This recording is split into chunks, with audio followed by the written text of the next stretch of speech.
So hey everyone, welcome back to another quick tutorial of GitHub, where I'm going to show you how you can change the visibility of your GitHub repository. For example, if you want to switch it to public so that anyone with the link can access your repo. So all you need to do, so like open and log into your GitHub account and open the repository. And this is the interface that appear right in front of you when you open it.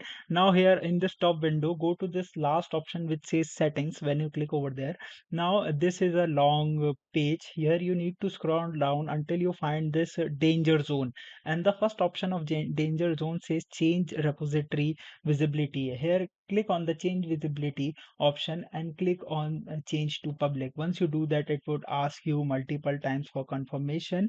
Once you do that, your repository is now public and anyone can with the link and access your repo. I hope this video will be very helpful for you. Make sure to hit the like button and subscribe button for more such informative and quick tutorials.